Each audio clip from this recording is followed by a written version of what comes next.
Hey guys, welcome back to Wrestle News 365. Hope everyone is doing very, very well. Having a good Friday. As always, there is a ton of news to get into.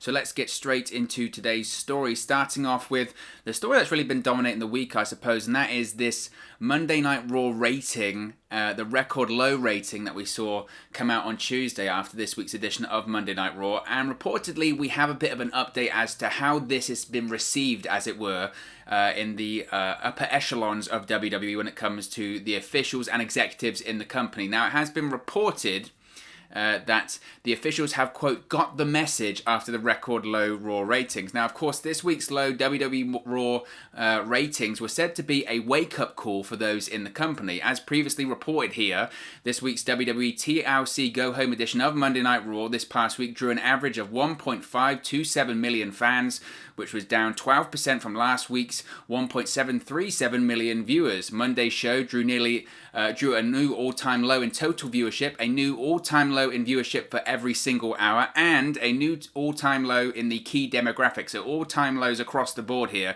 when it comes to that rating on Monday night. Furthermore, last week's episode of AEW Dynamite drew a 0.45 rating in the key 18 to 49 demographic, which beats every single hour of this past week's Monday Night Raw in the same demo. Of course, we'll get to AEW and NXT ratings in a second, but it has been reported on Wrestling Observer Radio by Dave Meltzer that the low numbers were said to be a wake-up call for the WWE. Now, Dave Meltzer noted that everyone he knows in WWE was stunned by these numbers. Quite frankly, that is news in itself, that they actually were stunned by the numbers. How are you stunned? It's been going like this for months, years at this point. So the fact that they were stunned shows everything that you need to know about the competence and the finger on the pulse of pro wrestling. But it was also said that people in WWE, quote, got the message as well. Now, it'll be interesting to see what WWE does since they have got the message when it comes to these terrible Raw ratings moving forward.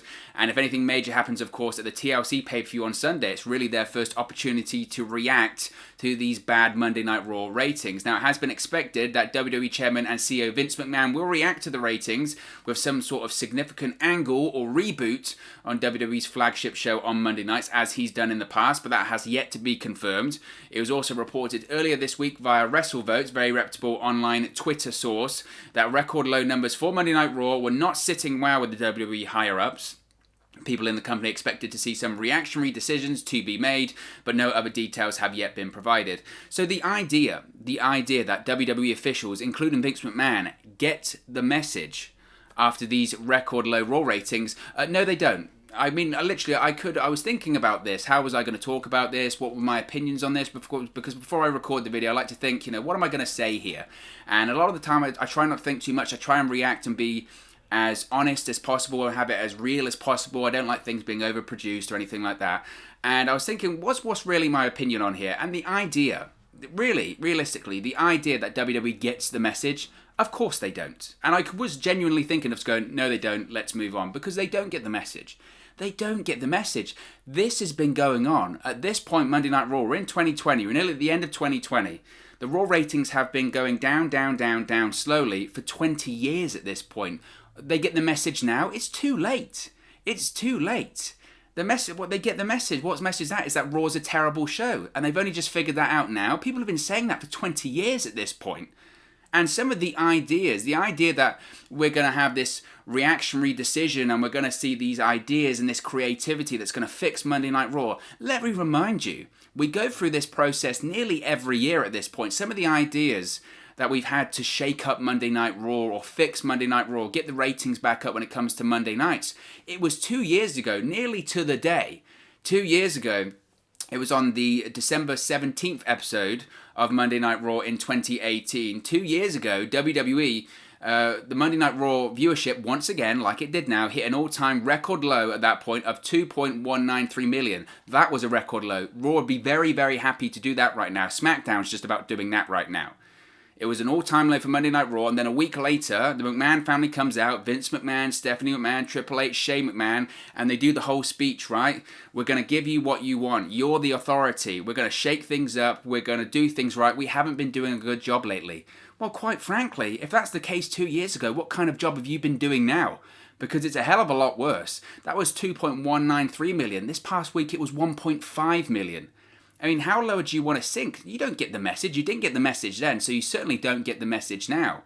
And some of the ideas to fix Monday Night Raw in the past, this has only been in the last, couple of years alone? So I mentioned You Are the Authority, that speech with Triple H, Shane McMahon, Stephanie McMahon, and Vince McMahon. You had the Superstar Shake-Up. That went really well, so well that they did it one week and then they changed it because the networks freaked out. Remember Andrade going to Raw, then SmackDown, then back to SmackDown? I don't even know what happened at that point. You didn't have the wild card rule because networks were nervous about the ratings going down. So let's just put everyone on every show. Forget the brand split, but it is a brand split. We're just calling it the wild card rule. Even though at some point you had a SmackDown full of Raw superstars and a Raw full of SmackDown superstars, that really made a lot of sense. That worked. You had the brand-to-brand invitational. That then became the wildcard rule. The brand-to-brand invitational, its rules changed every 5 seconds, or at least from week to week. You can appear once every quarter. Now you can appear every week. I don't know. We then had Raw. Do you remember when it was no commercials during the matches? Every match was 2 out of 3 falls, because if you go to commercial, that delegitimizes pro wrestling. Well, that was done a long time ago, okay? When you went public in the 1980s, everyone knew it was a work. The idea of people aren't going to believe it. People aren't going to believe pro wrestling if we go to commercial and the match is still going. How are they going to believe that? Every match should be 2 out of 3 falls. We had that. We then had, last year, was it 2019, where suddenly the third hour, there was just the Raw graphic. Everything else was dark. They turned the Titantron dark. They turned the set dark. They lowered all the lights in the audience. And the third hour is meant to be edgy and go back to the Attitude Era. And by edgy, they meant put Sami Zayn in a segment called The Electric Chair when he mentioned AEW. Revolutionary.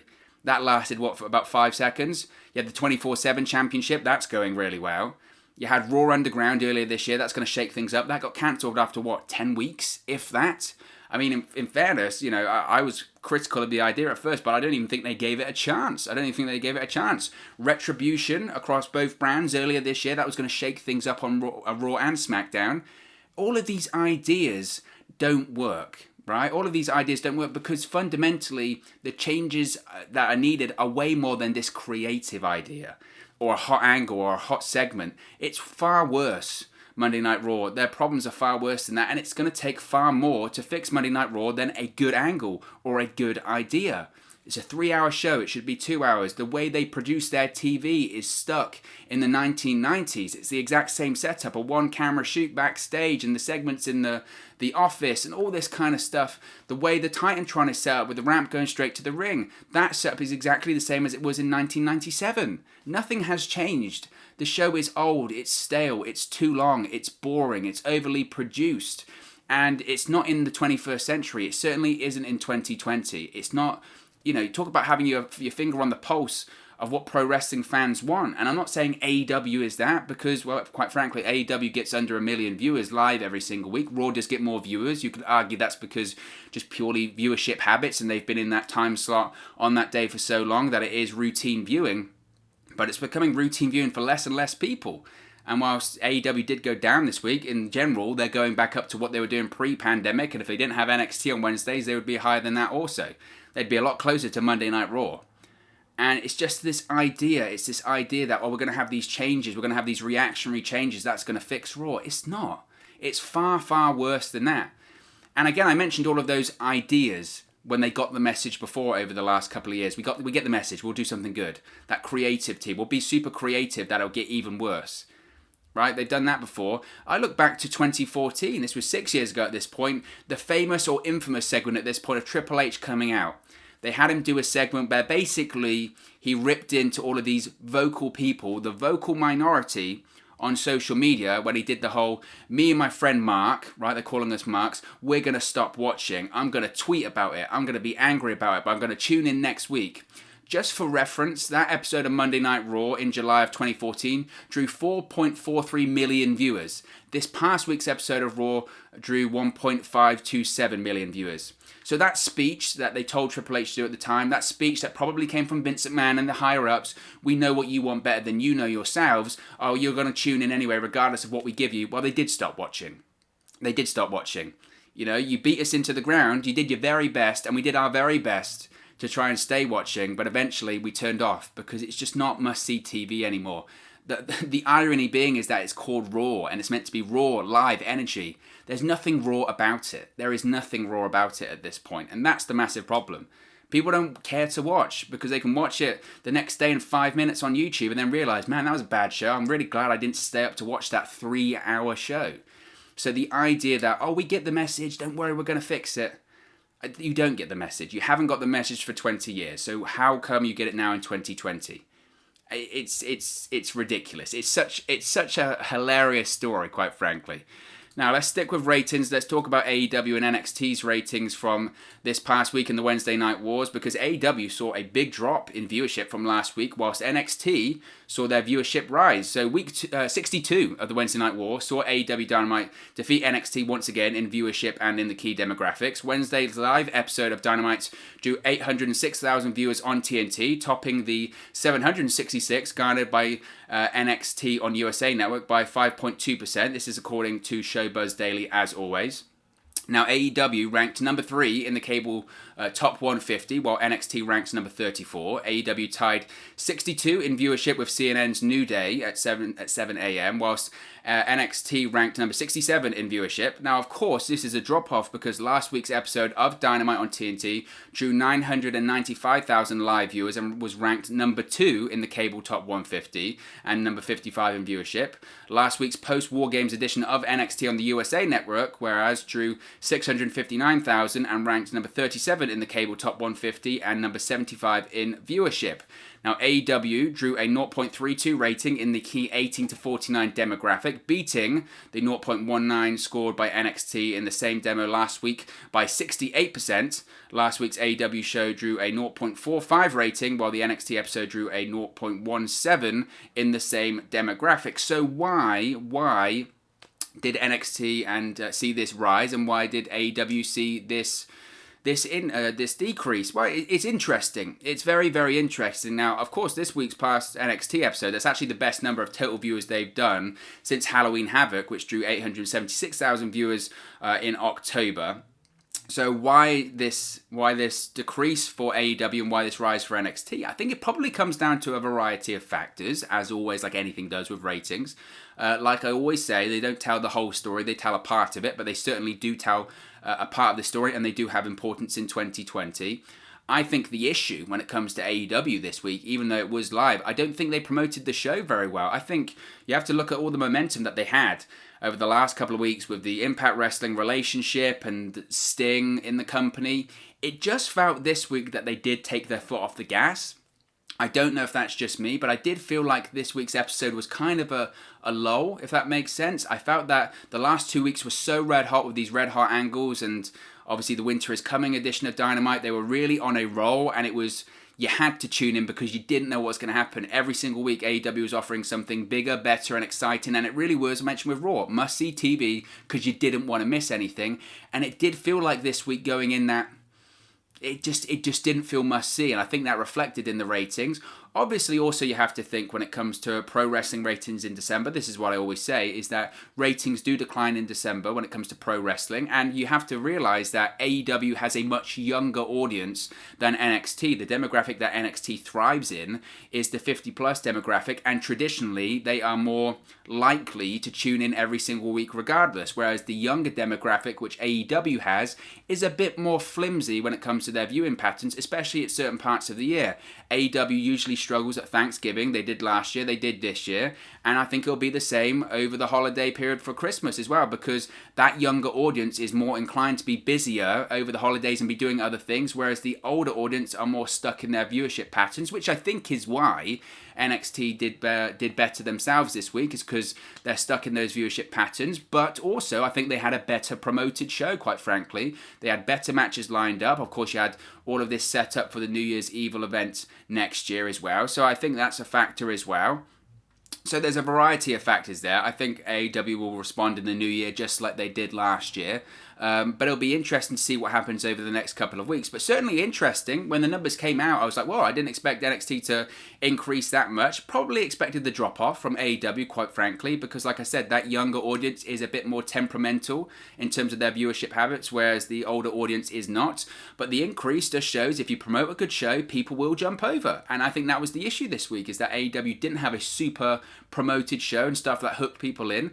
NXT had matches that were more storyline driven and more important, I think. That was probably the thing right there. So interesting to see how they react to that next week. Nevertheless, I mean, AEW, they still rank number 3 in terms of the cable top 150, which is very strong, and all they will really care about, and all the cable network TNT will care about, and all the advertisers will care about. They'll see that they were number 3 ranked for the night, and they'll say, well, if we're advertising on that show, we're advertising on the right show. So it's not the end of the world for AEW. It's a positive for NXT, and it's going to be interesting, like I said, as we go through the holiday season over the next couple of weeks, how the ratings go up and down. I don't even know when it comes to AEW. Of course, they've got their specials lined up, so does NXT. As we move into that, what's going to happen there? So it's going to be very exciting there.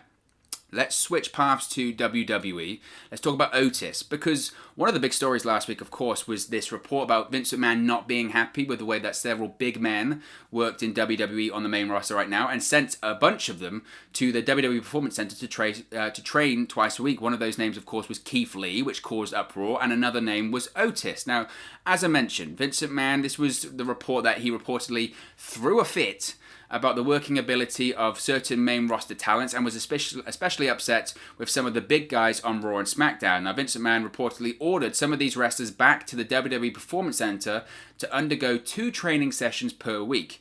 WWE SmackDown star Otis was reportedly one of these names sent back to the WWE PC. Now, Otis recently had an interview with Ryan Satin of Fox Sports, and he was asked about the reports of being ordered to undergo training classes. Now, Otis called the news funny and said that he and other WWE superstars are always working on their craft.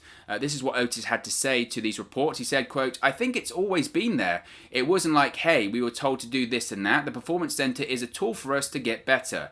If another big man wants to come up to me and work on stuff or vice versa, we're always working." So that report was kind of funny. At the same time, we're never not working, especially now that we don't have live events. So we can't really get our stuff out. It's bottled inside of a little bottle. Right now, it's like we're not getting stuff out there, so we'll find more and more ways to get in the ring with each other. Now, Otis revealed that he found out the reports of him needing extra training from his father. He said, quote, "Here's what it sounds like. Oh, did you guys hear that you were doing weights? To me, it kind of sounded that way. It was like, yeah, we're going in to train. Know what I mean? There wasn't much of a report. I don't know if someone saw somebody. That, again, with my reading dyslexia, I don't even read any of the stuff on there. That's probably bad for the good stuff, but my head's always been, just tell me right here, you know what I mean? I found out through my father. He told me." I go, "Well, Dad, I tell you when I'm going to the PC, it was just one of those things that was where there was a misinterpretation, of course, of 2020, almost come to 2021. Baby, let's get a crowd, finally beat this damn virus." I don't actually know what I was talking about, that last quote there.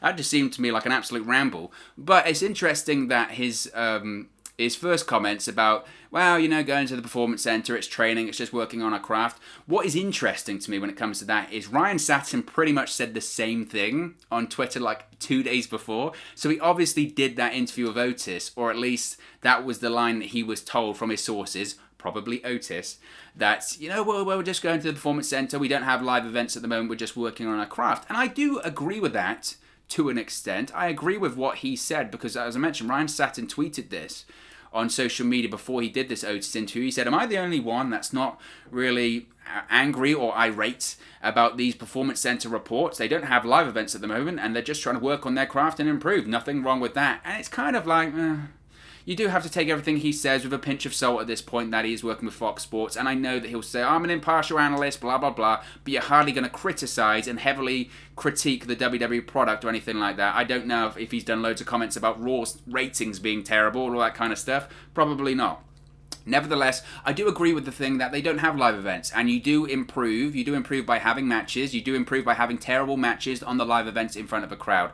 That's almost been the justification, on top of the money, of doing these live events for all these years, is that that's the only way to improve. The only way to improve is to compete in front of a live crowd. I agree on that, and they don't have that at the moment, so if they do want to improve, go to the Performance Center. I agree with Otis, that's what it's for, but it was just, I don't think anyone was criticizing the decision to send Otis to the Performance Center in all respect to him. I don't think anyone was saying, "Oh, you can't send Otis to the Performance Center to work on his in-ring skill. How dare you, blah, blah, blah." The big thing that people were upset about was Keith Lee, because the idea that Keith Lee needs to go to the Performance Center to work on his in-ring skill, and he needs to work more like a big man, when his whole gimmick is that he's limitless and he does things a man half of his size would do, and he doesn't work like a traditional big man.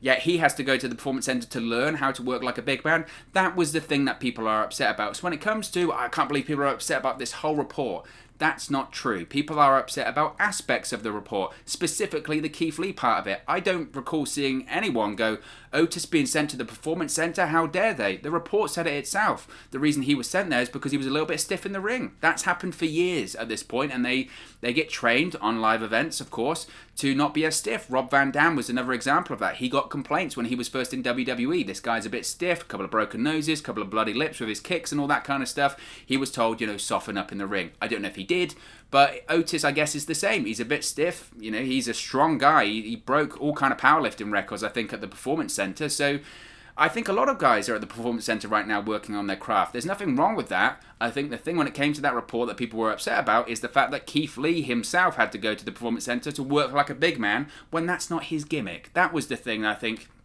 really upset people, and it certainly got my ire in that report. So that was interesting nevertheless to hear the comments that Otis mentioned about that. Let's talk about Melina, because Melina, she was obviously former WWE superstar, previously with the NWA most recently, but there were reports a couple of months ago, weren't there, that Melina was making an imminent return to the WWE, specifically Monday Night Raw. Now, it never happened, which led a lot of people to say, phony report, bad reporting. Then it came out yesterday that actually there were plans for Melina to return to NXT during that period, and that didn't happen. But now we have an update on that, and I think it's just reflective of some pro wrestling journalists out there. So it's interesting because Pro Wrestling Manager and Survivor star Johnny Fairplay recently appeared on the PW Torch podcast and recalled how he had hung out recently with WWE NXT superstar Robert Stone. Now, Fairplay reportedly said that former WWE Women's Champion Melina was going to return to the company for a spot in NXT to be managed by Stone in the Robert Stone brand on the Black and Gold brand on Wednesday nights. But it was then also said that Melina may have undergone surgery, and that was the reason why the angle was scrapped. Now, this wasn't the first time, of course, that we'd heard that Melina was returning to the company. As I mentioned, we'd heard that Melina would be returning to the company back in September. PW Insider reported that Melina had signed a deal to return to WWE that very same week. But then Melina came out and denied that report on Facebook. She indicated that she would like to return, but she had not signed. And that was really the last we'd heard of this whole Melina returning to WWE story until this report from Johnny, or this podcast with Johnny Fairplay, came out. Now, it caused a little bit of controversy. People going, oh, that makes sense, blah, blah, blah.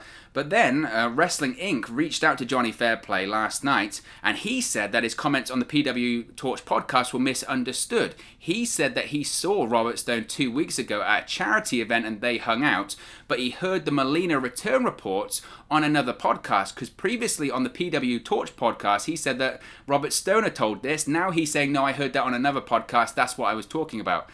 Fairplay said he didn't even he didn't even think Robert Stone brought up Melina, and noting that Stone said he was anxiously waiting for WWE to put him with someone new.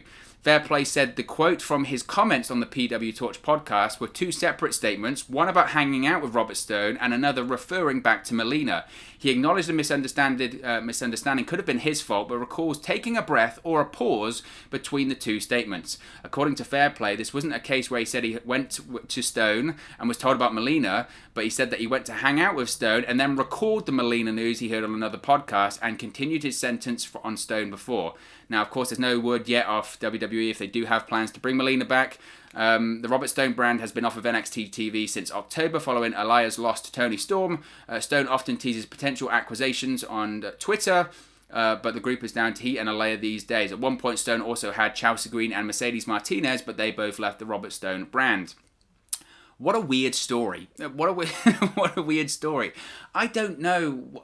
I think if I have to be completely brutally honest here, I would suspect he didn't take a breath. I think he was probably saying something that he didn't expect to be picked up. It got picked up widely, and then before people could come out and say that's BS, he had to himself come out and say that's BS, I would assume. The other side of it, of course, is that you could critique pro wrestling journalists and journalism here and social media, that they hear a nugget of a quote on a podcast, pick it up and just go with it, regardless of actually the facts, what actually happened, what was actually said. Regardless, it would appear that the whole Melina NXT storyline angle was not factually accurate. Maybe it was, and maybe it was the case of Robert Stone ringing up Johnny Fairplay and going, man, I told you that in confidence, by the way. You know, we're still planning to do this Melina thing. Yes, she did have surgery, but once she's fit and ready to come back in, we're going to do the storyline. Shut up. So there is a variety of reasons why this whole thing could have been misinterpreted, misconstrued, or it actually might be factually accurate and he's been told to back off. I don't know. It's just very messy, and it's one of the laughable things, I suppose, about sometimes with wrestling journalism is that, as I mentioned before, the need to be first, the need to have the exclusive story, the need to break a story comes sometimes in the way of the facts and what is actually factually accurate, unfortunately. But a very interesting mess up regardless. Let's stick with WWE and NXT, but this time the NXT UK brand, because WWE has officially announced the signing of independent star Ben Carter to appear on the NXT UK brand. Now, top international independent wrestler Ben Carter has officially joined the WWE NXT UK roster. A vignette debuted last night during the NXT UK episode on the WWE Network to announce Carter's arrival. The video featured NXT General Manager William Regal, Ashton Smith, NXT UK Tag Team Champions Gallus, Nigel McGuinness, Sid Scala, Seth Rollins. There was also footage of Carter and Rollins training at SCW Pro in Iowa. The 22-year-old UK native, UK, right, was trained by Rollins and Marek Brave at their Black and Brave Wrestling Academy in the United States. Rollins praised Carter in the vignette and said he has what it takes to make it to the top. He also compared Carter to the Dynamite Kid and WWE Hall of Famer Eddie Guerrero. Now, Carter describes himself as a full-blown narcissist. His Twitter bio reads, "The prodigy of pro wrestling himself, full-blown narcissist, British, incomparable, trained by Seth Rollins and Marek Brave, WWE Superstar." Now, if you do recognize Ben Carter, it's because, of course, he did make a couple of AEW appearances over the summer and the fall. Carter made his AEW debut with a loss to Ricky Starks back on the September 8th edition of AEW Dark. He then returned to Dark for a win over Lee Johnson on September 22. Following that win, Carter really impressed with his loss to Scorpio Sky on the September 22 edition of Late Night Dynamite on TNT. Carter also made his Impact Wrestling debut back in October, losing to Chris Sabin during an episode of Explosion. Now, it was reported a few months back that Carter had finally decided to sign with WWE because of the whole current pandemic had impacted the indie scene across the world, and that working with the NXT UK brand would allow him to work close to home. Carter reportedly had interest from AEW and Impact before eventually signing with WWE. Now, first of all, congratulations to him signing with WWE. It's a big deal. He's 22 years of age, and as I've mentioned before, a lot of people, their end goal is to wrestle in WWE, and I'm sure Ben Carter is no different there. For some reason, and I do know the reason, we'll touch on this in a second, but for some reason, people got really angry when he had worked a couple of dates with AEW, really impressed, and then decided to sign with WWE. Oh, you sold out, Ben Carter. You sold out. You shouldn't have gone to WWE. How could you sign with the devil? You're working with AEW. AEW is great, blah, blah, blah. But the rationale is there. You can't blame him. He's from the UK. We're living in a pandemic at the moment, and yes, there are vaccines and hope, and there is light at the end of the tunnel finally, but it still is quite a way off. There is still a lot of uncertainty, and money is tight at the moment. Everyone's hurting in the pocket. So the idea that he can work for WWE, stay in the UK, stay close to his friends and family, it's a good deal. It's a good deal. And so why wouldn't he take that? And I know people say, oh, you're a mercenary, you took the money. Well, you don't know what AEW offered him. You don't know what Impact Wrestling offered him. I'm sure he got a good deal. He's working with the WWE. The reason why people are so upset, because realistically at this point, he's really, I suppose, one of the first true people to appear for AEW. He obviously wasn't under contract, but appear for AEW and turn them down in favour of WWE. That hasn't really happened so far, right? The narrative has been, you're in WWE, you're disgruntled, you go to AEW, or you go to Impact Wrestling, wherever. That's the narrative so far when it comes to AEW and its history, and Ben Carter is one of the first people to appear for AEW and go in the opposite direction. For some reason, that really upsets people. Pro wrestling fans are bizarrely territorial sometimes when it comes to the companies they like and they don't like. I just, you just got to offer him congratulations. It's a massive gig. He's 22 years old. What a huge opportunity, and what a great deal that he can work for the WWE and he can stay in the UK close to his friends and family. During a pandemic, it's a no-brainer. So I don't hold any grudges. Why would I? I don't know him against him. So that's the situation when it comes to that one.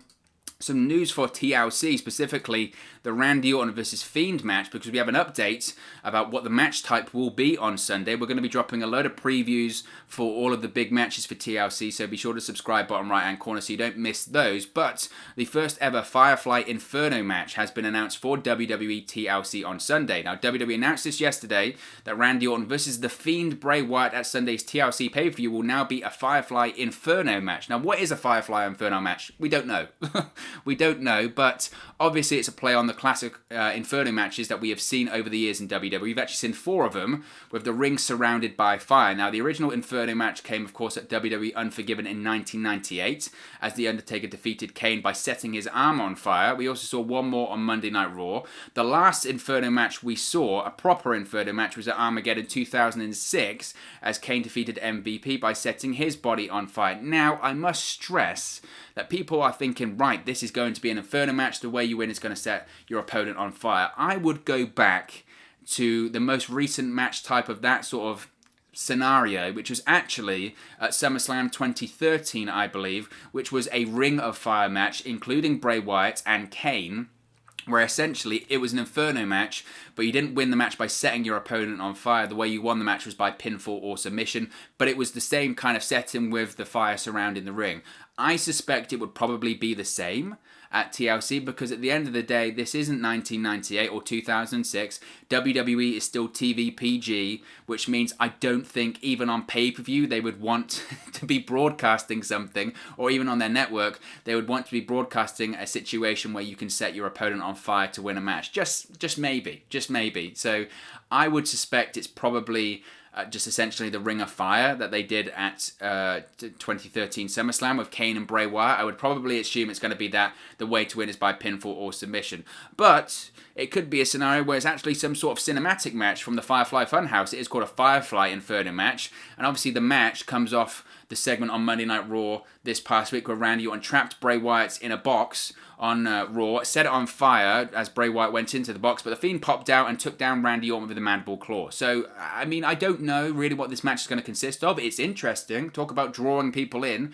More stuff like that on Monday Night Raw. Again, just one creative idea or match isn't going to save Monday Night Raw at this point, but it's interesting, gets people excited for the match on Sunday. I'm certainly curious, at the very least, to see what the match looks like. As I mentioned, I don't think it'll be a full Inferno match in terms of setting your opponent on fire. I think it'll just be a case of fire surrounding the ring, the way to win is by pinfall or submission. Could be wrong, though, could be wrong. We'll have to wait and see. The way to find out is to tune in Sunday for TLC. We will be doing a watch-along on the channel for that as well, so be sure to subscribe. You'll find out when we go live. Let's talk about Lacey Evans, because Lacey Evans has gone on social media to send out a PSA to fans about sending fan mail. And I really wanted to talk about this story because when I see stuff like this, I just... I empathise a lot for the WWE Superstars. Now, the Raw Superstar explained that she doesn't respond to fan mail sent to her home address. Getting fan mail sent to her home only heightens her security measures. She also explained if you do want to send her any mail, it can be sent to the WWE Performance Center. Lacey tweeted, quote, "PSA, I do not respond to fan mail sent to my home. The only thing that happens is heightened security measures and a sharper mindset for how I will respond to protect my family if need be. Fan mail can be sent to the WWE Performance Center." Now, Sonya Deville responded to this. Of course, Sonya Deville was at the center of a really disturbing incident over the summer where someone who is potentially facing life in prison at this point attempted to kidnap Sonya Deville. He entered her home whilst her and Mandy Rose were there and stalked her. It was just terrifying, an absolutely terrifying story. Thank God she was all right, but she's still off of TV because of it, because she's going through legal action because of it. She's pressing charges and she's part of that case and she's off TV because of it. So Sonya Deville quickly responded, quote, "Yes and yes," to this PSA from Lacey Evans. Now, I'm going to keep it short and sweet with this one. If you are a fan and you're watching this video and you think it's okay to send fan mail or send anything, quite frankly, to the home address of a WWE superstar or any pro wrestler for that matter, it's not. It's just not. Have some boundaries. At the end of the day, they're people as well, and it's this pro wrestling fandom, this stan culture that is out there sometimes when it comes to pro wrestlers, because it's not specific to WWE superstars. I remember Deonna Purrazzo, she shared a scary similar incident over the summer with people sending stuff to her house saying, can you sign these pictures? It's terrifying. The idea that someone you don't know who could potentially be fanatical about you, the idea is they're in fan and they can send stuff to your home, they know where you live, that is terrifying. That is absolutely terrifying. So it's not okay. And this fan culture, this stan culture, it's just, it's insanity. It really is. Let's move swiftly on to Alexa Bliss, because Alexa Bliss, of course, has been absent and been away from WWE Raw for the last couple of weeks, and she's revealed why. It's because she's on vacation. Now, Alexa Bliss took to Instagram yesterday and posted a photo with her fiancé, Ryan Cabrera, commenting that they've been enjoying, quote, cuddle quarantine life together by binge watching their favourite TV shows. Now, the couple was engaged to be married back in mid-November, and a fan asked Alexa Bliss why she hadn't been on WWE TV as of late. She responded in the comments section and revealed that she's currently on vacation and booked the time off several months ago. She said, quote, vacay, booked the time off several months ago. That was it. But it's interesting to note that at one point, WWE did have Alexa Bliss advertised to be in the corner for the Fiend Bray Wyatt in Sunday's match at WWE TLC against Randy Orton. But Alexa Bliss hasn't actually appeared on WWE TV since the November 30 episode of Monday Night Raw, where she hosted a moment of bliss with Randy Orton as her guest. That was, of course, the angle where the Fiend begged to Randy Orton to give Alexa Bliss back. So it looked like at that period of time she was going to be heavily featured into the angle, and then she just disappeared from TV. It was reported as well that Alexa Bliss was actually in LA for a while because she was filming the Punky Brewster reboot that is scheduled to air on NBC Universal's Peacock network in 2021. Charlotte Flair was also there filming the show, and WWE Hall of Famer and producer Devon Dudley helped with the producing and stunt choreography. So that was reportedly why Alexa Bliss missed the December 7 episode of Monday Night Raw, but of course she hasn't still been on the last few either, and the reason why is because she's now on vacation. I would suspect also, she mentioned about being in quarantine. When you're on these movie sets, you are in a bubble of sorts. I would suspect coming out of that bubble, you might have to be quarantined as well. So that might be a situation why also she's off. And like she said, maybe she's just on vacation. This time of year, WWE is, well, in recent years, not historically, but in recent years, is more likely to give talent time off, especially like now when there's no live event schedule. Does Raw suffer for her not being there? Well, the ratings have been down. I'm not saying Alexa Bliss is totally responsible for that, but I think the angle has suffered. I like the idea of Randy Orton using Alexa Bliss as a bit of a pawn in the angle when it comes to the Fiend and those mind games, but she booked the time off and she's doing that TV show, so potentially that's why. So that's the case why Alexa Bliss has been absent. Let's go back to AEW, because I want to talk about, again, this Jim Ross controversy. Now, we spoke about it, I think, was it yesterday or the day before, talk about these Jim Ross comments about AEW talent and the way they do their dives and flips and super kicks and DDTs and how it doesn't mean anything. Well, by all accounts, his comments really have stirred up some controversy within AEW over these recent comments. Now, Jim Ross recently discussed why today's pro wrestling lacks evolution. And while some fans and wrestlers agreed with JR, others publicly disagreed with his comments on how some moves aren't being used correctly. Now, there's no word on the extent of these internal issues stemming from the comments, but Dave Meltzer noted on the Wrestling Observer Radio that there is some controversy within the company due to what JR said publicly. Now, JR was asked about not thinking that the business has evolved into a better place and how it relates to today's wrestlers using finishes from yesteryear as just regular moves. JR also criticised when wrestlers dive over the top rope onto a group of wrestlers who are foes but are just standing there side by side on the outside waiting to catch the guy. Ross said that no one ever wins with that move and it's just done for a pop. This is what JR said. He said, quote, they go, holy, you know what, this is awesome, and it's a spot, folks, it's a trapeze act, come on, I don't buy into that. The DDT is a great finish, and it should be used as such, unless you're not as proficient as Jake the Snake was, and you can't execute it. What if I said on commentary, boy, folks, do you remember those DDTs when someone hit it that was actually over? I guess these guys aren't as good as they used to be. Now, the spot where wrestlers gather at ringside and wait for a dive is often criticised by fans and other wrestlers on social media, myself included. I hate that spot. The idea that we're just brawling, we'll wait to catch them, we catch them, it's so dumb and it's been so overdone, and it just makes my eyes roll in a variety of other spots in AEW for what it's worth. But it was also mentioned that Brian Alvarez noted on Wrestling Observer Radio that the AEW wrestlers were yelled at for a similar spot on at least one recent show. No other details were provided. Pretty vague stuff. Oh, they were yelled at that before, so don't worry, AEW is doing the right things. Brian Alvarez, when it comes to AEW, I don't know if I can really... Look, he's got strong ties to the company. He really does. So when he's saying about insider information, you do have to probably think it's credible, but he is very much an AEW stan. I talked about fanatic fans. Brian Alvarez is certainly that for AEW. But AEW TNT champion, who made his name with some of those moves that JR criticised, was actually asked about JR's comments during a recent interview with Riju Dasgupta of Sportskeeda. Great guy. He said, quote, "I love Jim Ross and I agree with him," Darby Allin said. But on the other end of the spectrum, AEW wrestler Brandon Cutler recently joked about JR's comments when plugging the 14-match that was advertised for this week's episode of Dynamite on TNT. This is what he said, and this really drew my ire. He said, quote, "This Wednesday on AEW Dynamite, 7 versus 7. We're going to go outside, cluster up like coils, and stand there in a huddle, friends and foes together, side by side, and catch some leaping idiot going over the top. Can't wait, 8 p.m. TNT, hopefully for 1 million viewers. Let's effing go." Well, 1 million viewers didn't tune in, and it was such a BS tweet by Brandon Cutler. I thought it was incredibly disrespectful, especially when the criticism that JR is talking about, specifically to that spot, is absolutely valid. It's a dumb spot. And the idea that Brandon Cutler, I know better than JR, I know there's this mentality, and it's been the same for pro wrestling for years. Oh, you don't know what the business is like now, old man. You're just too slow. You don't know what fans really want right now. But as a fan, I don't want that. I don't want that. Now, in the end, ironically, Cutler was actually pulled from the match because it was changed to a 12-man bout due to Wardlow missing the show because of a family issue. So he didn't even wrestle. After that stupid comment, he didn't even wrestle. But regarding JR's comments, it was noted by Paul Davis of WrestlingNews.co that there was a feeling within AEW that the legendary announcer and former WWE talent relations boss JR made a lot of good points, but some wrestlers are less likely to listen while he's publicly knocking their work. To be honest, I mean, really. We'll finish off the report. He says another AEW talent echoed the similar sentiments, noting that AEW trainer Jerry Lynn is someone who receives a lot of praise backstage because he's often seen as a straight shooter who gives constructive criticism.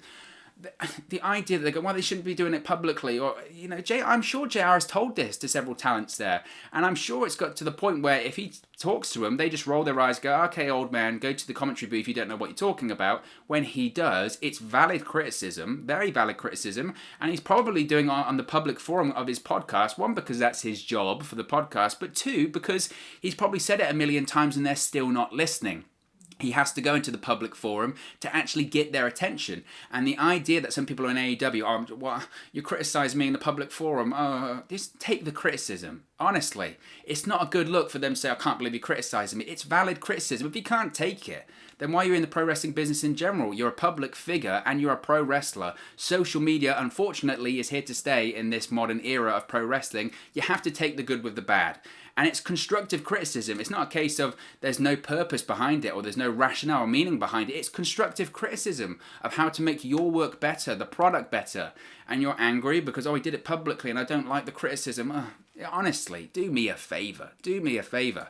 And finally, going back to NXT, we'll talk about Cameron Grimes, because we spoke about Cameron Grimes yesterday potentially being out for 4 to 6 weeks, but reportedly the injury is legitimate. We weren't sure yesterday if the injury was actually legitimate or not, but it has been reported by PW Insider that Cameron Grimes underwent surgery last week. There's no word on how long he will be out of action or what actually the surgery was for.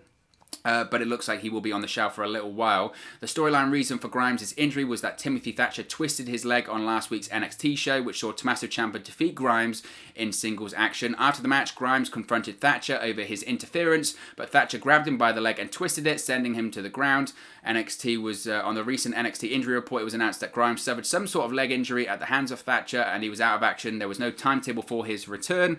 As I mentioned previously, it was wondered if not the storyline, it was a storyline injury, it was legitimate, but he has undergone surgery. We don't know what for, but it looks like he is going to be on the shelf for a while, which is a shame. As I mentioned before, though, there's no good time to actually be on the shelf when it comes to injuries, but arguably this is kind of the best time to be on the shelf over the holiday period. If it is a small minor injury that just required a little bit of surgery and he could be back on his feet in, say, 6 weeks, he would be back in time for sort of the big moments of the year, January to April. So that's the key thing, I think, there. Nevertheless, hopefully he has a quick recovery. So as always, this is just one man's opinion. What are your thoughts about the news stories we were talking about today? Let me know your thoughts in the comments section below. Really enjoy interacting with you guys, talking about WWE, AEW, Impact Wrestling, ton of Impact stuff to get to today. Of course, TLC's on Sunday as well. So get involved with the community below. All opinions are welcome, and I'll do my very best to respond to all of your comments. If you have enjoyed this video, please do smash a like on the like button. Really does help us out here on YouTube, go up the rankings and get into people's recommendation feeds if they haven't seen our videos previously. But most importantly, if you haven't already, please do subscribe to WrestleNews 365. You can do that by clicking the bottom right hand corner of the screen right now, or if you wait a few seconds, there'll be a subscribe button at the end of this video along with another video for you to watch. Thank you very much for watching, listening, streaming, or however you come across this video today, and I'll speak to you again very, very soon. Hey guys, thank you for watching, listening, streaming, or however you come across this video today. Be sure to click on the video on the right there to watch our next video, or click the bottom there to subscribe, or the bottom right hand corner. Thank you very much, and I'll speak to you again very soon.